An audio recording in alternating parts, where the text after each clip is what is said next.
Happy Wednesday. Happy France wine drinking day. Happy Zoom tasting. And again, thank you all so much for your support. Through these tastings, they've been a lot of fun, and we're glad that you're enjoying them as much as we are. So let's get into France. Here's our agenda for the night. Here's some beautiful pictures. Aaliyah, thank you for another wonderful slide deck. They are always amazing. I mean, just look at that. Absolutely beautiful. The French countryside, these really old historic buildings. There is so much history when it comes to France. And it really is, when we talk about most of the wines that most of us are familiar from, 90% come from French heritage in some form or fashion. So really some awesome history, some awesome wines, some awesome people, and beautiful, beautiful landscape. Although we can say that for every place that we've been to so far: Spain, Italy, France. There was a quote in one of the Somme documentaries, and it said, "Is there any place that makes wine that isn't absolutely beautiful?" And it's so true. Most of the places where you find wine steeped in beauty. And the first wine that we're going to get into is from Bordeaux. So here's our map of France. You have the very famous region of Champagne up at the very, very top. You come down south and you run into Chablis and Burgundy. You've got Alsace over here to the right, right on the border of Germany. You've got Jura, you've got Bougie, you've got Savoy, very little known wine regions on the eastern part of France here, where Switzerland is. You've got the Loire Valley, which runs from east to or west to east, following the river here all the way across. Very broad wine region. And as you can imagine, in that region, lots of different terroirs, lots of different climates within that scope of land.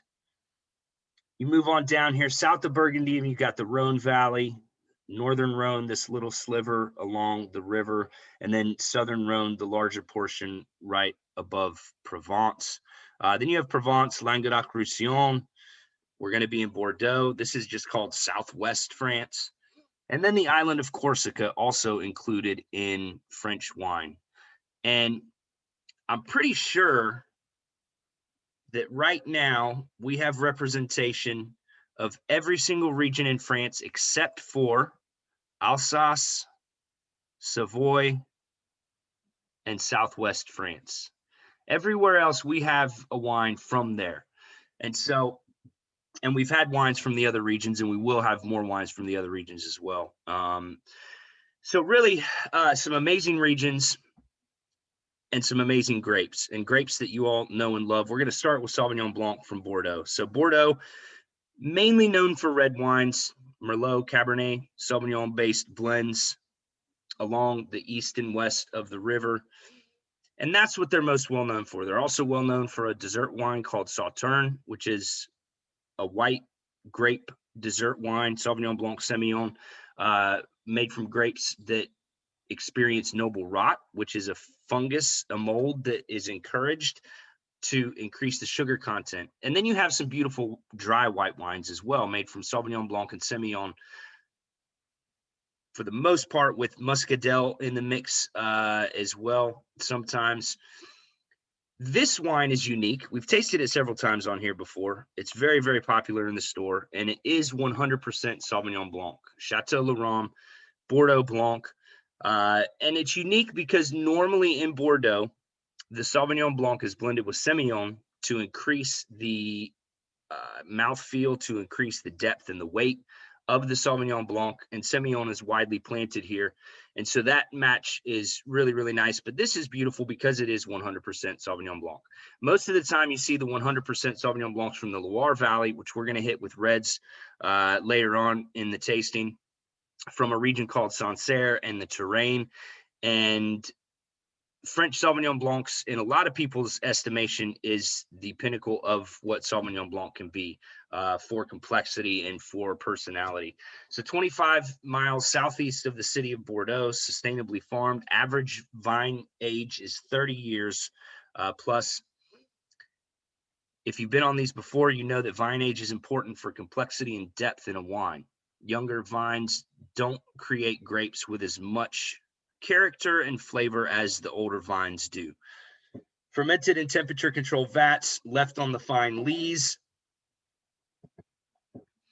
for about 3 to 6 months prior to bottling to, again, create that mouthfeel. We talked about surly aging on here before, aging it on those leftover particles in the winemaking process, the dead yeast cells, the pulp from the grapes, whatever wasn't taken out if they did find that wine. And then the majority of this cuvee is reserved for the U.S. market. So this is a wine specifically kind of created for the domestic consumer. And it does so because it's a style of Sauvignon Blanc that isn't aggressive. It's very, very soft and mellow for a Sauvignon Blanc. The acid isn't as intense as it can be sometimes. You have the beautiful fruit flavors, the brightness of the fruit, and that beautiful, dry, crisp finish. And it is just an absolutely lovely, lovely little wine. Sushi, asparagus risotto, basil and pesto pasta, halibut, any of those kind of richer fishes, beurre blanc sauce, and roast chicken, it would go absolutely wonderfully with. It also would go great with things like scallops. If you're doing pork, Sauvignon Blanc can pair really well with pork. And I like this one a lot with Asian influence cuisines as well. Because you have that weight, because you have that beautiful citrus, it pairs really well with the umami flavors. If you don't want to go towards a dry Riesling, or you don't want to go towards a Gruner Veltliner or something like that, this could definitely work for those. All right, so while you're tasting that Chateau Laurent Sauvignon Blanc, a few basics on France, stats and history. France, the stats. France has approximately 1 million acres under vine. So who can remember how many acres were under vine on Spain? Aaliyah. 2.4. She said. And Italy. Without confidence. 1.7. Nice. So France sits right in the middle of those guys. And thank you, because I actually didn't remember. So I was hoping that somebody else did. I knew that Spain was the most, but I couldn't remember exactly what Italy had comparative to 1.8 million. So remember that 1.7 million is about the size of the state of Delaware. So they have a Delaware's worth of wine, and France has slightly more than Delaware's worth of acres under vine. Yes, thank you. Second largest producer, even though, well, I guess second largest in terms of land and second largest in terms of production for them. Now, they jostle with Italy every year, and it kind of goes back and forth. We'll see what happens when the stats come in. This is 2019, I'm probably assuming, and then 2020 stats will come out when they compile those, and we'll see who won the year of COVID, if it was Italy or if it was France. 1/3 of all French wine produced is exported, with the greatest demand from Asia and Australia. And Bordeaux, red Bordeaux, is really driving that stat, especially over in Asia. Bordeaux wines are highly, highly sought after. You know, Robert Parker became famous for his ratings of Bordeaux and kind of putting Bordeaux in the limelight, and they shot up in price, and collectors started trying to gobble them up. And so a lot of what people know and a lot of what people buy surrounding France is red Bordeaux. But there's so much more out there, as you can see with this white Bordeaux. $24 a bottle, really, really easy to drink, and just stunning for the value. It has complexity, it has depth. It's not like a New Zealand Sauvignon Blanc. The New Zealand Sauvignon Blanc is going to have a little bit more intensity, but the white Bordeaux is beautiful. Burgundy is going to be the other hot category for collectors when it comes to red wine from France. And then that's a lot of what is exported as well. Between Burgundy, Bordeaux, and Champagne, you're going to see the biggest exports into the world markets and the most demand for the French wines from those regions.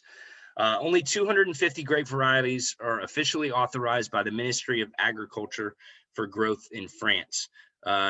95% of all grapes come from 40 varietals. So it's a little bit more like Spain in that there's not a ton of different grapes grown. Italy is going to have the most unique varietals and the most different varietals under vine. And then in France, that 95% of all grapes coming from 40 varieties, that's a big chunk coming from those 40 varietals. And those are really the wines that we know of. Cabernet Sauvignon, Cabernet Franc, Merlot, Pinot Noir, Syrah, Grenache, Chardonnay, Sauvignon Blanc, if I didn't say that already. Those are going to be the biggest majority of even those 40 grapes. I would love to see that breakdown in what those top 10 varietals make up of that 95%. Do you have that, Aaliyah? You're on mute. No, it's actually very hard to find, but I do have some graphs on the most produced red and white. Was able to break France down to red and white this time. But no, it's very difficult to find good data. Yes, it really is. So what you have found is awesome. And thank you for all the back end work that goes into getting all this information. So 600 to 501 BC. So again, a long time ago.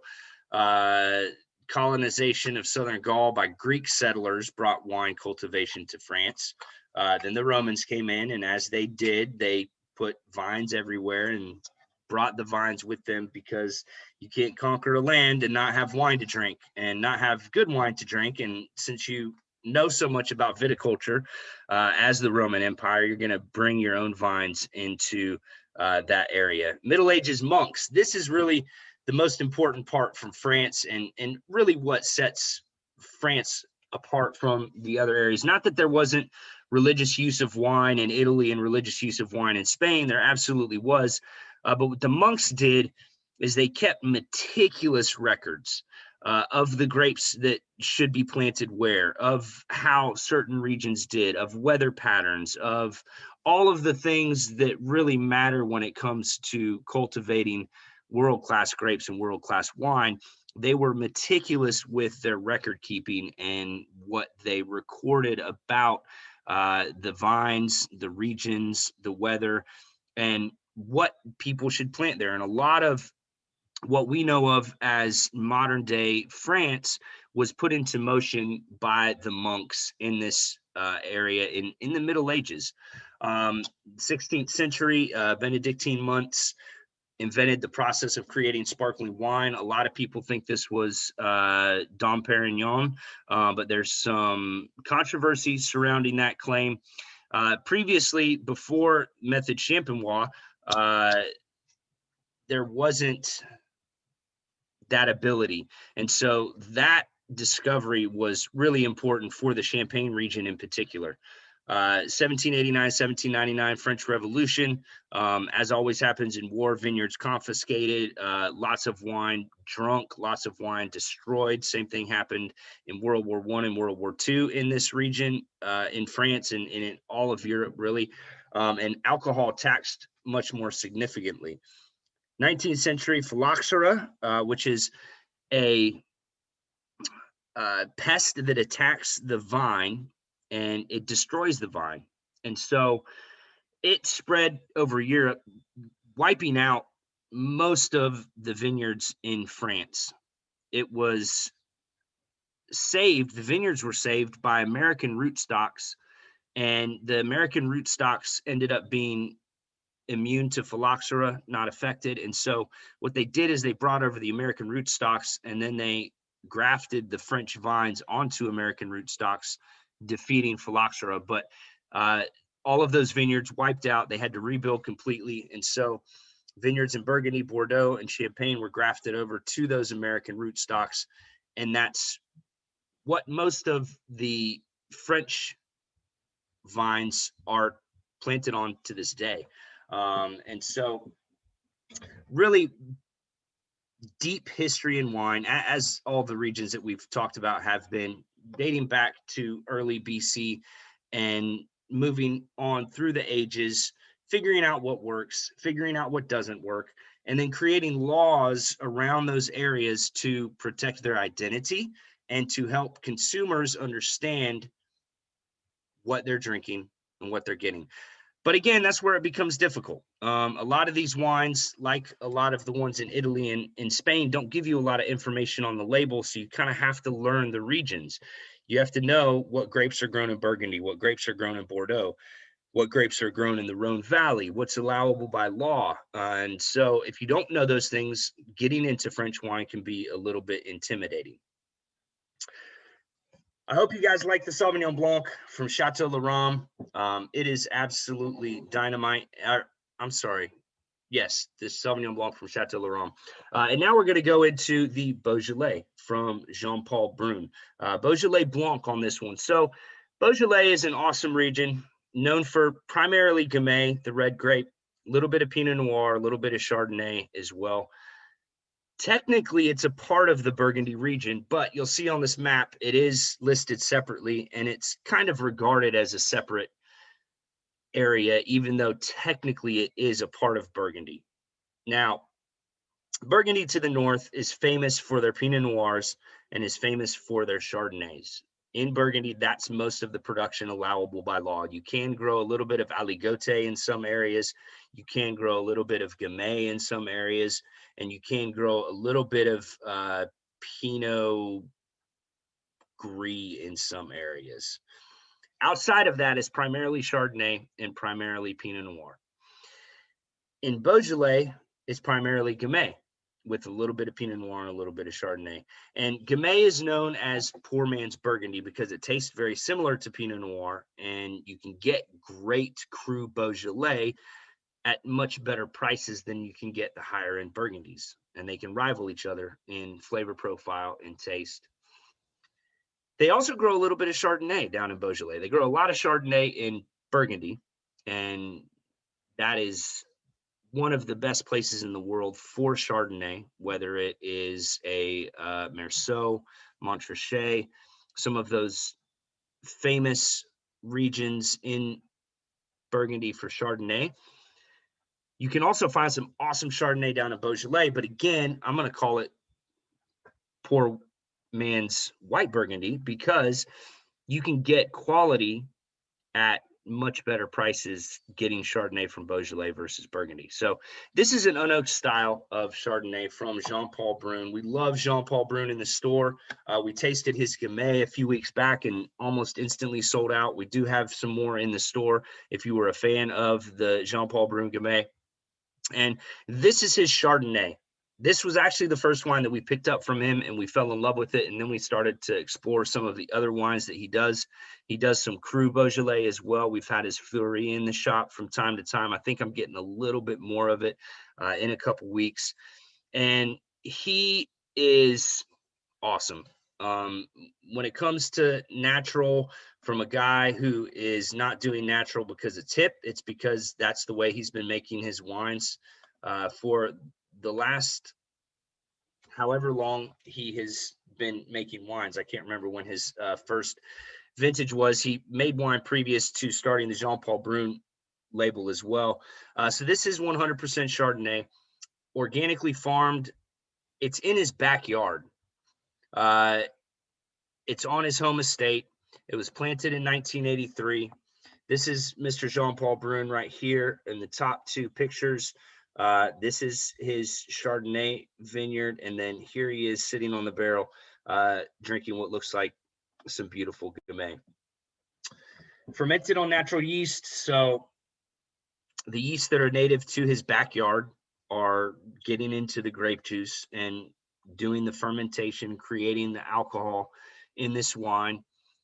It does go through a little malolactic fermentation and is aged completely in concrete and steel. So there's no oak influence on this whatsoever.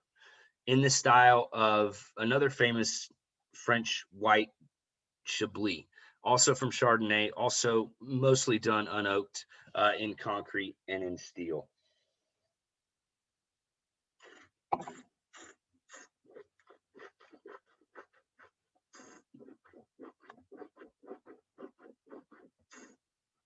All right, man. I always forget how amazing that is till I taste it.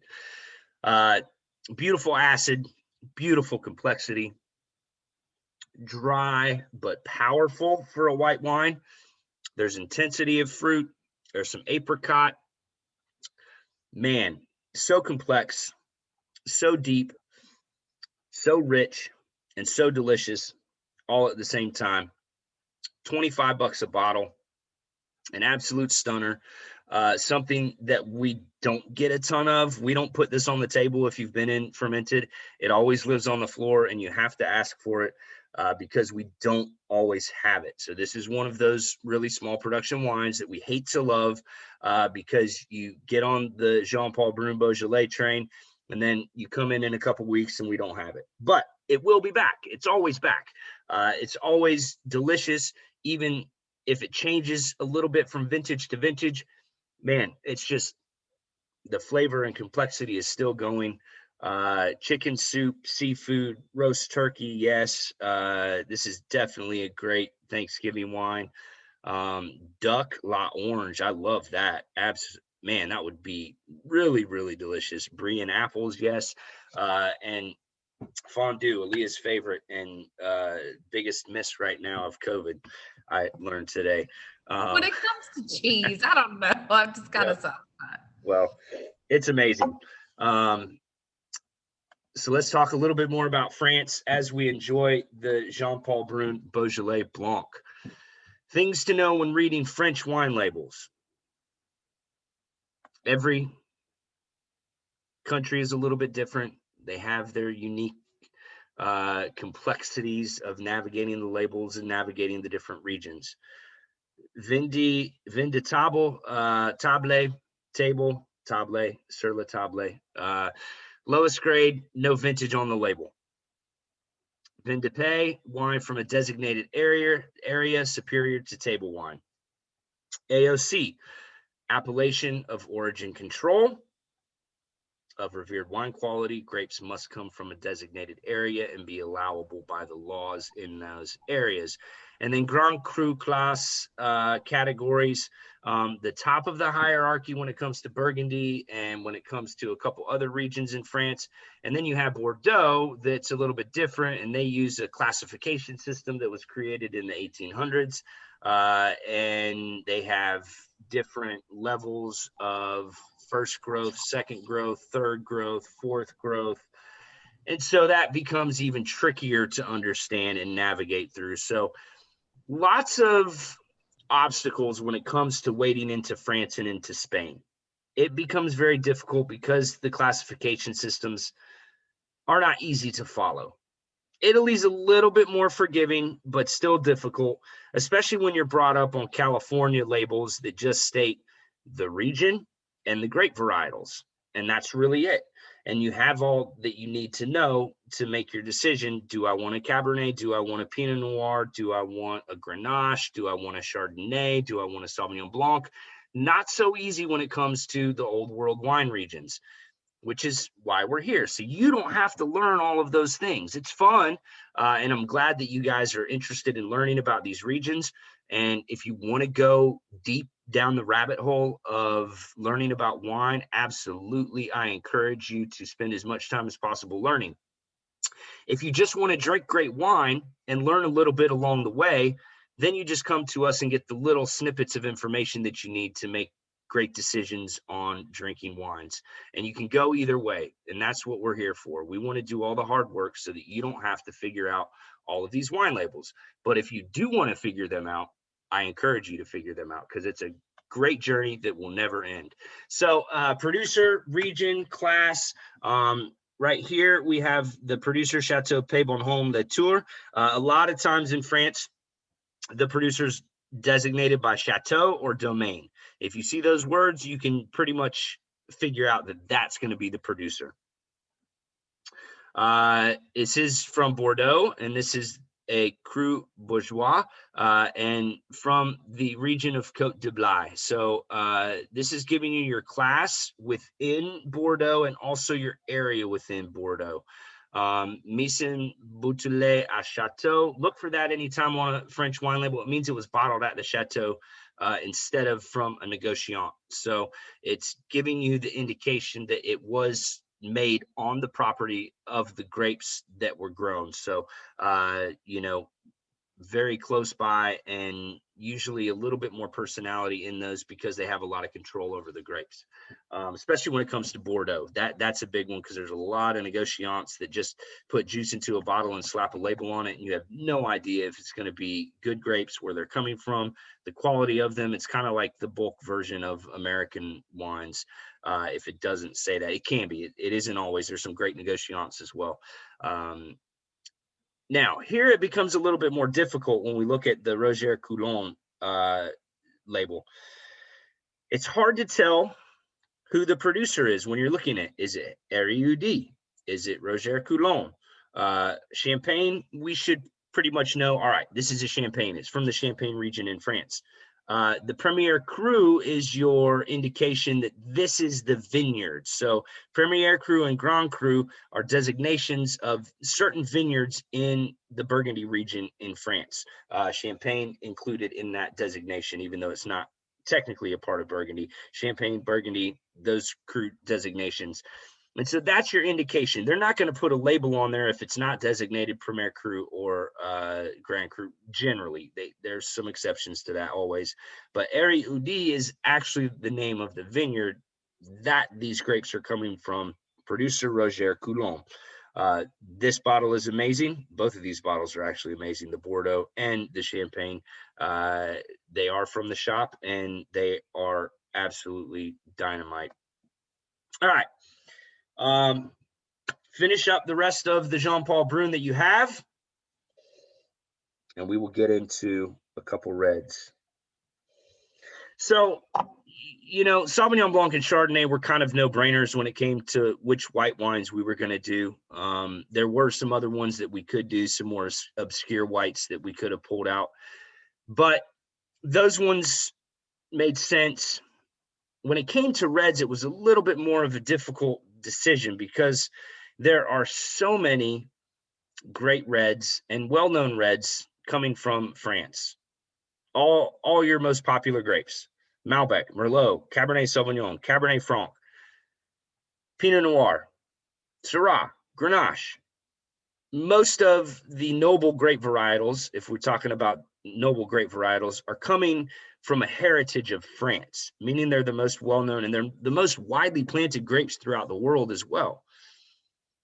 So it was tough, but we landed on Cab Franc and we landed on Grenache, Syrah, and Mourvedre. Now, Cabernet Franc, beautiful grape, really, really awesome wine that is grown almost all over the world. It reaches its pinnacle of expression in a lot of people's minds in the Loire Valley, specifically in the region of Chinon. There are a couple other very famous regions in the Loire for Cab Franc, but Chinon is the most well-known of all of those regions. Now, in the Loire, there are more whites grown than reds because it is a cool climate. So you're not going to grow big, giant reds. Most of the reds are going to be a little bit more restrained. They're going to be a little bit more elegant. But Cabernet Franc can be a range of flavors and a range of styles, you know, anywhere from light, bright, and juicy, like the Cuckoo from Brock Cellars that we have in the store, to deeper, richer, darker, like this one. Even though it's elegant, it's got some power to it. It's got some weight to it. It's got some structure to it. It's got this beautiful kind of floral on the nose. A lot of times Cab Franc, especially from France, can have that telltale bell pepper, but I don't get that on this one. This is a little bit richer. And so as the grapes mature on the vine and they ripen in sugar, they move away from the green pyrazine and they move into that kind of deeper, darker fruit. So 100% Cabernet Franc. Sustainably farmed, sourced from a 27-acre plot, planted between 1980 and 1988. Produced from free-run juice, the most prized juice in the winemaking process. It's the juice that is naturally flowing as all the grapes are just sitting on top of each other, so the least amount of stress for this juice.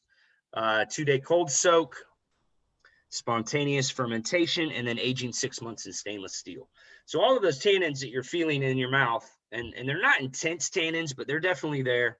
And all of those tannins are coming just from the grape skins. And that's why they're not as harsh and bitter. A lot of times the wood tannins are the ones that are harsh and bitter. And so when you get those natural grape skin tannin, it's not as intense, even though it's there. And even though it dries out your mouth, it dissipates pretty quickly and it just keeps all of the flavor in the palate. Pair with roast beef, grilled kebab, shepherd's pie. Ooh, shepherd's pie. That's a good one. You've had some great pairing suggestions on this one. Thank you. Thank you so much. That sounds delicious. Thank What's your thought on this? This is the first time you've tasted it, isn't it? It is. And it's kind of a weird place to like know more about the producer and the background. And then you're tasting it for the first time. As I just shared with everyone over chat, my first thought is this smells like tomato soup. It smells like tomato basil soup to me. But then when you taste it, it's like, okay, this is well integrated. It's darker than I expected, especially since the last Cab Franc I had was that La Pepe Cab Franc that Lauren mentioned in chat, which is a little bit brighter and definitely has that bell pepper note. This is lovely. And if I may just share a couple things, that fancy looking castle in the picture, they refer to as a hunting lodge. This was originally developed as a hunting lodge for the aristocracy back in the 1500s, you guys. And the current owner is the 12th generation Petit Thuars, like that is their last name. So he's the 12th generation owner since his 12th person granddad bought it. And that's nuts. And also very cool. And who has a hunting lodge like that? Like, I can't get over it. That's a sidebar. But this wine is great. This is. And another one that unfortunately we don't have a whole lot of. I tasted this for the first time last month, and we brought it in for Wine Club, and I got the last 4 cases that they had. I think we're down to our last case. It will be coming back around again, but just a dynamite version of Cabernet Franc. It is stunning, $27, great price point, and a great alternative for those cold winter nights. You know, during the winter, I definitely want bigger reds than I drink during the summer, and this kind of fits all those descriptions. Grab a cigar, go sit on the back porch, enjoy this Cab Franc, and escape the cold weather. All right. Well, and if I can say one more, like Yes. For those of you that have explored Cab Franc in our store before, again, mentioning the Pepe, mentioning the Cuckoo, this is one grape. It's the same grape, but look at all the different ways it can be done, and depending on what the winemaker's vision is. And that is just so neat to say played out, because I haven't had a Cab Franc like this in a very long while, if I've had one. So this is really neat. Good. I'm glad you like it. I did too. I hope the rest of you like it. And now we're going to get into the wine regions of France. We talked a little bit about them in the very beginning. So this is production by region. So how much wine is produced by region in 2017, 2018. And what we're going to see here is kind of similar to what we saw in Spain and kind of similar to what we saw in Italy. You have these large production regions that create the bulk of the wine being produced in a given country. So in Italy, it was down in southern Italy. In Spain, it was that La Mancha area right in the heart of Spain. All of these regions have what they call a bulk wine region.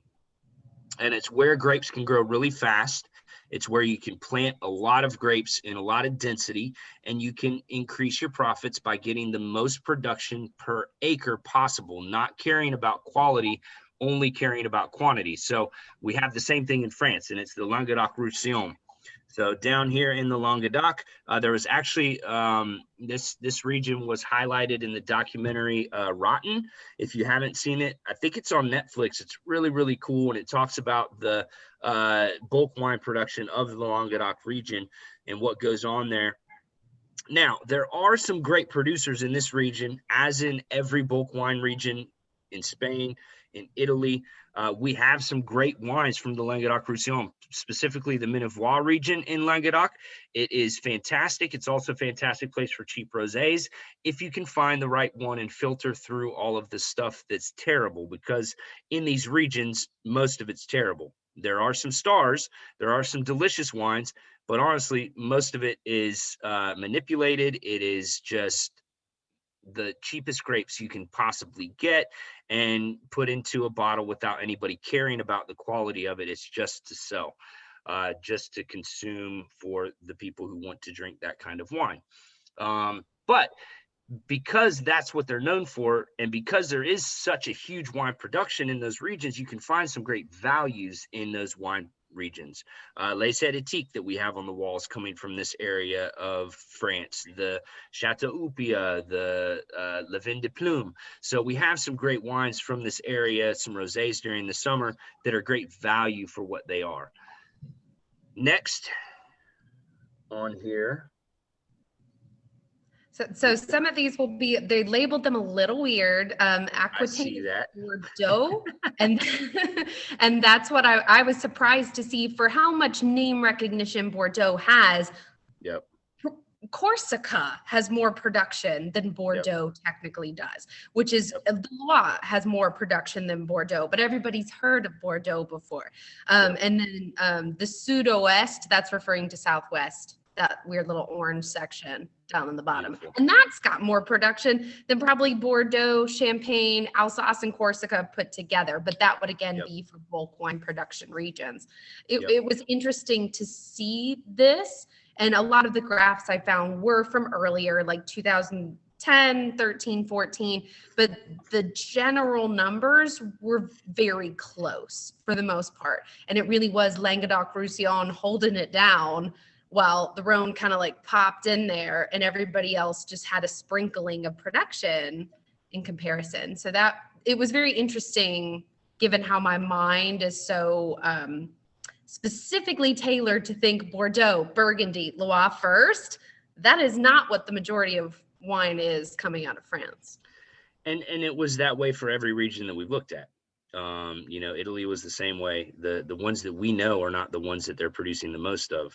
Spain, the ones that we know are not the ones they're producing the most of. Provence and Rhone, a ton of wine as well. And then you have that Southwest region, and then, Loire Valley next in line, and then Corsica, which is crazy because I've only seen 2 wines from Corsica in my 25-year career. And so these are wines that aren't really coming to the United States, but they're going somewhere because they're producing quite a bit of wine. And then Champagne and Alsace being the lowest amount produced, which is, again, why we don't see a whole lot of wines from Alsace. I've had some people ask recently about wines from there, and it's hard to find really good quality in the States, and especially in the Georgia market right now. It's there. I just have to hunt for it a little bit harder to find the right wines from that region for the right price point. So that's France in a nutshell. From a production standpoint, from a regional standpoint, there aren't a ton of regions to learn, but there's so much variance in the regions, kind of as we'll see as we get into the Rhone Valley. So learning Bordeaux, you have to learn which ones are right bank and which ones are left bank, because you're going to have different grape percentages from the right bank to the left bank. In the Loire Valley, you've got to know which regions are growing Cab Franc and which regions are growing Pinot Noir for red wines. In the Rhone Valley, it gets even more confusing because you've got Northern Rhone that grows certain grapes, and then you've got Southern Rhone that grows certain grapes. So even though there's not as many regions as Spain, it becomes a little bit more intricate within the regions of France. And then Italy just has a whole lot more regions from top to bottom. And is quite a difficult task to completely comprehend. So we are in the Rhone Valley. Oh, I'm going back to my Rhone. There we go. Sorry. I'm having trouble with my own technology today. I was surprised. So we're in the Rhone Valley, and we're more specifically in the southern Rhone. So I mentioned that Rhone becomes very difficult to navigate because you have the northern part right here, and then you have the southern part right here. The northern part of Rhone is predominantly Syrah when it comes to red wine, and predominantly 100% Syrah when it comes to red wine. There are a couple appellations that they blend the white grape Viognier in with the Syrah, but those are limited. So the bulk of the red wine production in the Northern Rhone is going to be Syrah. There's a bunch of different appellations, Saint Joseph, Hermitage being some of the most famous. And then you come into the Southern Rhone, and the Southern Rhone gets a little crazy. There's a ton of different regions. There's a ton of different grapes. There's up to 23 different grapes that you can blend into Châteauneuf-du-Pape between white and red varietals. And so lots of grapes to learn about and lots of different regions to navigate within the Southern Rhone. The one thing to know is predominantly in the Southern Rhone, the grapes are going to be, or the blends are going to be Grenache based. Not always, but the majority of the blends in the Southern Rhone are going to be Grenache based, with the grapes Syrah, Mourvedre, Cinsault, Counois often being blended into those grapes. So we're in Lirac. This is the Rhone Valley, and this is a classic GSM. This is Lunar Apogee. Lunar Apogee is a beautiful producer that we've fallen in love with. You can see the Demeter certification here on the bottle in the slide. That is a biodynamic certification for farming. So biodynamically certified, it means that they're taking organic principles and they're taking them to the next level. They follow the cycles of the moon. There's a lot of philosophical nuances behind what they do, but at the end of the day, the goal is to create the healthiest vineyard possible. So they're trying to create a vineyard that is holistic, that is self-sustaining, and that uses absolutely no chemicals whatsoever. They make their own compost. They encourage different crop rotations within the vineyard. They utilize animals for pest control and for pruning and for maintaining the vineyards. And so it's the lowest impact possible on the environment and also the healthiest environment for the vineyard. Through my career, I had some wine moments, and they almost always involved biodynamically farmed grapes. And the reason is because the vineyards are alive, therefore the grapes are alive, therefore the wine is alive. It has some personality. It has something electric. A lot of times is a great way to describe it. It just feels a little bit more in tune and vibrant than a lot of commercialized wines, which to me taste dead and fake. Now, we have, as I mentioned, a classic GSM blend. So Grenache, Syrah, Mourvedre, that's the holy trinity of Rhone varietals. And it's a formula that is emulated all over the world, just like the Bordeaux formula is emulated all over the world. In Central Coast of California, in Australia, in a lot of the emerging wine regions, New World wine regions, they copy the formulas of the Old World wine regions. So the Bordeaux formula, you blend Merlot and Cabernet Sauvignon and Cabernet Franc and Malbec and Petit Verdot all together in some variants and in some formula. That's the Bordeaux formula.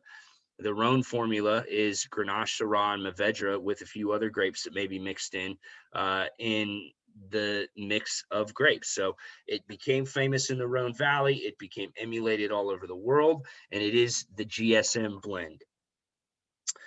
100% organic and biodynamic, like I mentioned, average age 35-year-old vine. So again, we've got some age on these vines, giving us some more depth and some more complexity. Fermented on native yeast, as were all of the wines through our tasting today. We find that they have more complexity and more depth and more personality than wines that are fermented with selected yeast. 4 months in concrete tanks. So again, no oak, very pure. We didn't have a single wine that had oak on it this entire tasting. So the purity of the grapes, the purity of the fruit, the purity of the land that it was cultivated on, what we would call terroir, shining through without any influence of other flavors. Settled by gravity, minimally fined and filtered. Pair with any grilled barbecue red meat. Absolutely. I mean, you get this dark kind of graphite intensity on the nose. There's a little bit of anise in there.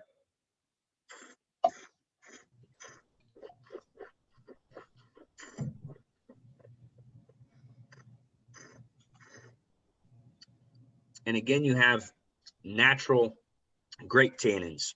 So they're there, but they frame the fruit beautifully, and they really lock in the complexity and the depth of the flavor of that wine. If you're eating food, if you have cheeses, if you have some meats, absolutely try some of this with those. It will change the way the wine tastes. It will change the way the meat and the cheese tastes. Roasted chicken, mushrooms. Ooh, stuffed mushrooms with this would be incredible. Cheese, charcuterie. I want like a red wine reduction, mushrooms, a nice juicy ribeye steak. That would be absolutely phenomenal with this. Yeah, yum, delicious. One of our new favorite wines, $35, 27 for the Chinon. We mentioned 25 for the Beaujolais and 24 for the Sauvignon Blanc. As Aaliyah mentioned, we do have 3 bottles left of the 100% Syrah. And we will probably have more wines from Lunar Apogee in the future as well. We'll keep this one in stock as long as we can. We've had a good run with it so far. I think we only ran out of it once over the last 6 months since we picked it up. So definitely it has become a mainstay on the date night wall for that powerful, yet traditional and very natural red wine. So continue to enjoy that, and then we'll get into the major wine grape varieties of France. Aaliyah, anything to add on that one? I'm just really happy to taste this again, honestly, because I already knew I loved it, but just to taste it again, and on top of all those tasting notes you already said, there's the slightest hint of game, and there's the slightest hint of pepper from the Syrah, and then just the slightest violet, if the color purple could be a flavor. And I don't know why that just is very wistful to me, on top of it being a very powerful and food-friendly red. So just another really great. That's just really good. Mm-hmm. Agreed. And it does. It has that vibrancy, and it feels alive and electric, and it's delicious. I love it too. All right, top wine grapes in France. Merlot is the top red planted in France, followed by Grenache, which we have here, Syrah, Cab Sauv, Carignan, Cabernet Franc, then Pinot Noir, Gamay, Cinsault, Pinot Meunier, grown in Champagne, really, and then Mourvedre, Malbec, or also known as Côte in the Loire Valley. Marcelin, I have never heard of. I'm going to assume that goes into brandy, and Caladoc, which I'm going to assume probably goes into brandy as well. All right, then we've got over here. Oh, no, not yet. The top white grape varietals, Uni Blanc, which that is huge in brandy. They do make a little bit of wine from it, but the bulk of that is going into brandies. Chardonnay, Sauvignon Blanc, Colombard, Semillon, Chenin Blanc, Melon, which makes up Muscadet, Muscat à Petit Grains, Viognier Vermentino, Grenache Blanc, Gros Manseng, Riesling, Auxerrois, Muscat Alexandria, and the list goes on with a bunch of grapes that you've probably never heard of. I will mention Pinot Blanc down here. If you haven't had any Pinot Blanc, you should check it out. Sylvaner is a really, really fun grape. And then a lot of these other grapes are going to be blended into Rhone whites, Marsanne, Picpoul Blanc, Roussanne, but some awesome whites. And again, if you look at this graph and you look at the noble varietals of the world, Merlot, Grenache, Syrah, Cabernet Sauvignon, Cabernet Franc, Pinot Noir. 1, 2, 3, 4, 5, 6 of, let's say, 10, actually 7. I'm going to put Malbec in there as well. 7 of the 10 noble red varietals from France. And then if you're looking at whites, Chardonnay, Sauvignon Blanc, Chenin Blanc, Riesling, Viognier, all of the whites coming from France for noble varietals. And noble varietals, if you don't know that term, refers to the wines, the grapes that are most widely planted throughout the world and the grapes that are most well known throughout the world. A lot of those coming from France. So now it's time. Which wine was your favorite? Always tough, always difficult. I'm really interested to see this one because not that they aren't always stunning, but these were all stunning. And it's very, very difficult for me to choose a favorite. I think we're going to have to start doing a favorite white and a favorite red because it's really tough to put the two against each other. But for now, let's just do our favorite of the entire tasting. I will wait for everybody to vote. Aaliyah, Lauren, if you have anything to add for us at the end that we may have missed or that you want to plug about these wines, feel free to hop on, and then we're going to tally up some votes. And Aaliyah always has this way before I even get a chance to look at it, and I can see her doing it right now. I just wanted to say that I almost didn't even want to pour myself the Chardonnay because I've gotten so burnt out on it that I was like, I really don't want this. And I voted. It's so good. It's so good. I voted for it. It's so good, which means it's going to be even harder to find in the store because anytime Lauren finds a wine that she likes, she sells the crap out of it. Not that Aaliyah and I don't sell the crap out of wines too, but man, if Lauren gets behind something, I've got to watch it and make sure I'm on top of ordering it. So good luck finding Jean-Paul Brune Blanc in the store in the next couple weeks. Get it now while it's here. All right. Aaliyah, what's our tab? Actually, no, wait. Before, did you vote? Well, not that I had physically written down. I just knew in my mind, in my heart. I'm going confidently Lunar Apogee today. Yeah, me too. Which is hard for me to be confident because I want to give them all their love and their due. Yep. And Beaujolais Blanc has literally been on my Thanksgiving table because I love it so much. But today it's Lunar Apogee for sure. Yep. Agreed. For me. All right. So who's the winner? Oh, well, if you're in the same tally, then Lunar Apogee is our winner today. Followed by Beau Blanc. Yep. Awesome. Well, so if you love the Beau Blanc, you need to try the L'Ancienne Gamay. And if you love the Lunar Apogee Lirac, we have 3 bottles left, like Adam said, of that Syrah, which is single variety Syrah, I think for $25. So something like that. If you want them, and I'll put your name on them. Yep. Yeah, and we'll be getting more from them. We'll have this one as long as we can, and then we'll get some more. So love it. Thank you so much again for your support. Happy Wednesday. Love doing these tastings with you. We look forward. Next week, we've got California, and then the week after that is wine tasting. That's right. And then the week after that is going to be Eastern Europe. Nope. The week after that is wine and chocolates for Valentine's Day. That's right. More details week after that. And then the week after that is Eastern Europe. We're going to do Germany, Austria, Croatia, and Georgia. And then the final week of February will be the Pacific Northwest. Beautiful. So Oregon and Washington. And then we Thank got you. some fun surprises on coming up in March for you as well. You're welcome, guys. Thank y'all. Thank you. Always Enjoy. wonderful to see you. Thank you. And we'll see y'all in the store soon. Keep drinking great wine and have an awesome night. Thank you. Good night. Bye, y'all. Bonjour. Bonjour.